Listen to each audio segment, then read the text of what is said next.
La version allemande de ce livre s'intitule Ein Heldenepos, une épopée héroïque. La littérature moderne a délaissé un peu ce registre. Elle préfère les protagonistes troubles, mis à distance par l'ironie. Anne Weber a réinvesti ce champ de l'épopée et, franchement, elle en rajoute. Son livre est entièrement écrit en vers. C'est une gageure et avait toutes les chances d'échouer, tomber dans le pathétique, le creux, le ridicule. Il n'en est rien. C'est un portrait riche, subtil, saisissant d'une femme du XXe siècle. Annette, qui est-ce? Son vrai nom est Anne Beaumanoir.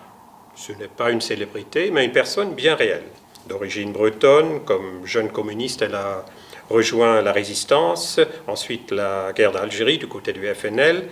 Elle a été arrêtée comme porteuse de valises, elle a réussi à fuir, elle a rejoint l'Algérie indépendante, devenue indépendante.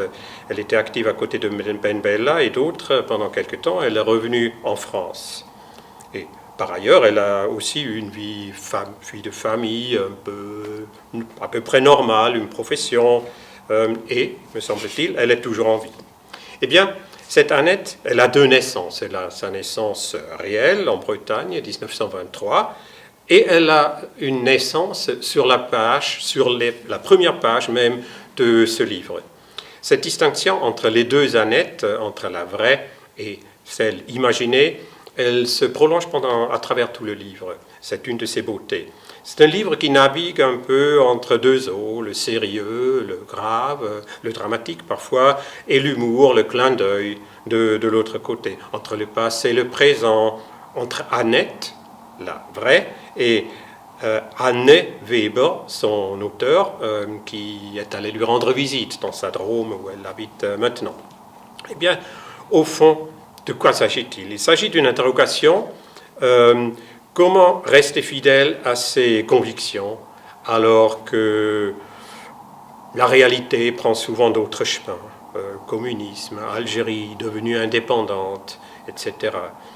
Une des grandes qualités de ce livre, c'est une traversée de l'époque, mais sans regard qui juge, qui distribue les torts et les raisons. Quand Annette, par exemple, en tant que jeune communiste résistante, quand elle sauve deux jeunes juifs, elle n'en devient pas une héroïne dans le livre, elle a agi comme ça, spontanément, sans se poser beaucoup de questions. Ça allait à l'encontre des règles de prudence. Elle est réprimandée pour cela, mais voilà, elle a fait comme ça. Le livre se termine par l'image d'une Annette poussant, roulant ses erreurs comme Sisyphe roulait sa pierre, mais c'est une allusion au fameux essai d'Albert Camus de Sisyphe, un Sisyphe heureux.